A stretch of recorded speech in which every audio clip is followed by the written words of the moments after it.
गरीब बेटी पर एसिड अटैक। राधिका एक गरीब औरत थी। उसकी बेटी गरिमा पढ़ने लिखने में काफी होशियार थी और इसीलिए राधिका उससे हमेशा एक ही बात कहती थी, गरिमा बेटी, भले मुझे घर घर जाकर लोगों के जूठे बर्तन ही क्यों ना धोने पड़े, पर तुझे हर हाल में पढ़ाऊंगी। मैं भी तुम्हें कुछ बनकर दिखाऊंगी माँ, तुम्हारी मेहनत को कभी जाया नहीं जाने दूंगी। एक दिन गरिमा कॉलेज से घर आ रही होती है तो रमन नाम का बदमाश लड़का उसका रास्ता रोककर खड़ा हो जाता है। ये गरिमा हर समय पढ़ने में लगी रहती है, कभी हमारे साथ घूमने फिरने का वक्त भी निकाल लिया कर। देख रमन, मैंने तुझे पहले भी कई बार समझाया है कि मेरे साथ ऐसी बातें मत किया कर। चल हट, जाने दे मुझे।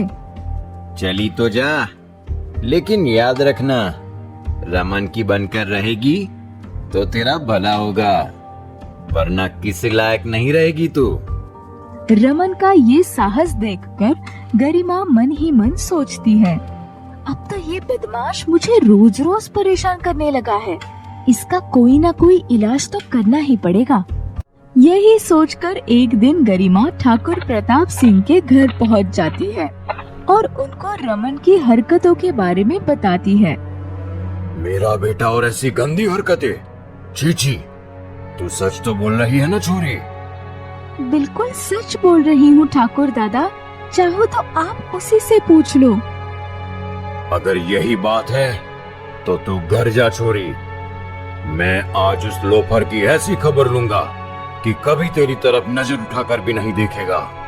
मगर ठाकुर प्रताप सिंह के डांटने धमकाने और समझाने पर भी रमन अपनी हरकतों से बाज नहीं आता है। वो एक दिन भरे बाजार में गरिमा का हाथ पकड़ लेता है। मेरे बाप से मेरी शिकायत करने की जरूरत की तूने? मेरा हाथ छोड़ बदमाश, गरीब की इज्जत उछालते शर्म नहीं आती तुझे? मेरा हाथ छोड़ दे, वरना मैं चीख चीख कर सबको इकट्ठा कर लूंगी। तू चाहे किसी को भी इकट्ठा कर ले, ये रमन किसी से नहीं डरता, समझी? रमन का ये अत्याचार गरिमा सहन नहीं कर पाती और गुस्से में आकर उसके गाल पर जोरदार तमाचा जड़ देती है। तमाचा खाते ही रमन उसका हाथ छोड़ देता है और गरिमा वहाँ से भाग जाती है। फिर रमन गुस्से में कहता है, मेरे गाल पर जमा इस तमाचे का ऐसा बदला लूंगा कि तू अपने गाल ही छिपाती फिरेगी। कमीनी, कोई तेरी शक्ल भी देखना पसंद नहीं करेगा। उस दिन के बाद रमन कई महीनों तक गरिमा के सामने नहीं आता है। मगर फिर एक दिन जैसे ही गरिमा कॉलेज से निकलकर अपने घर की तरफ चलने लगती है, रमन अचानक ही उसके सामने आ जाता है। तुझे अपनी खूबसूरती और शराफत पर बहुत घमंड है ना गरिमा? आज मैं तेरा सारा घमंड चूर चूर कर दूंगा। आज के बाद कोई भी तुझे देखना पसंद नहीं करेगा। ये कहकर रमन गरिमा को बोलने तक का मौका तक नहीं देता। वो तुरंत एसिड की शीशी निकालकर गरिमा के चेहरे पर एसिड फेंककर वहाँ से निकल लेता है। गरिमा चीख उठती है, बचाओ बचाओ, कोई मुझे बचाओ, एक बदमाश मेरे चेहरे पर एसिड फेंककर भाग गया है। गरिमा के चीख सुनकर लोग इकट्ठा हो जाते हैं और तभी पुलिस भी वहाँ आ पहुँचती है। पुलिस इंस्पेक्टर धीरज गरिमा की हालत देखकर कहता है, कितना संकी और निर्दयी इंसान है, बेचारी लड़की का सारा चेहरा जला दिया। ऐसे कुंठाग्रस्त मानसिक रोगी को तो गोली मार देनी चाहिए। तभी एम्बुलेंस आ जाती है और गरिमा को अस्पताल ले जाती है। जो भी इस एसिड अटैक के बारे में सुनता है, उसी का खून खौल उठता है। ऐसे पागल जल्लादों को तो फांसी पर लटका देना चाहिए। बेचारी मासूम बच्चियों पर कैसे बेदर्दी से तेजाब फेंक देते हैं।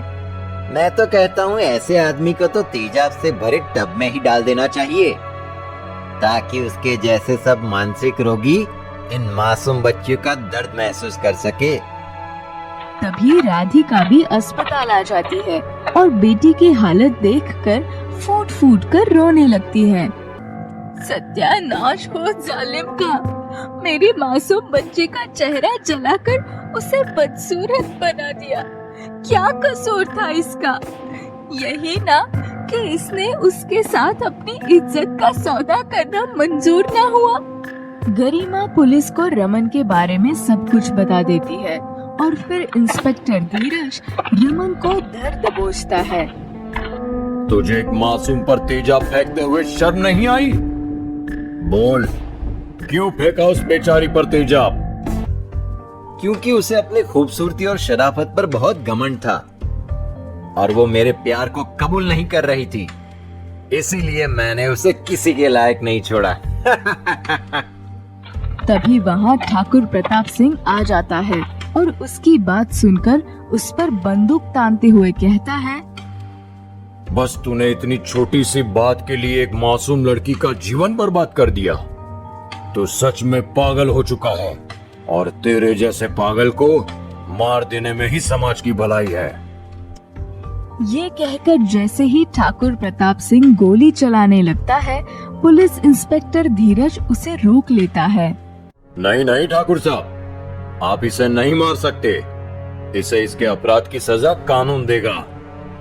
ये सुनकर ठाकुर प्रताप सिंह कहते हैं, तो मैं क्या करूं? अपने संग की बेटे के पाप से छुटकारा कैसे पाऊं? कैसे? आप इसके लिए पीड़ित लड़की की मदद कर सकते हैं।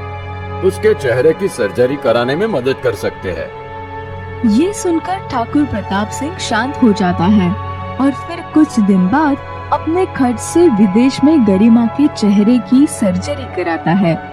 इस सर्जरी के बाद गरिमा का चेहरा लगभग ठीक हो जाता है और कुछ साल बाद वो पढ़ लिख कर एक अच्छी डॉक्टर बनने में सफल हो जाती है, मगर अपने ऊपर हुए इस अमानवीय अत्याचार को कभी नहीं भूल पाती।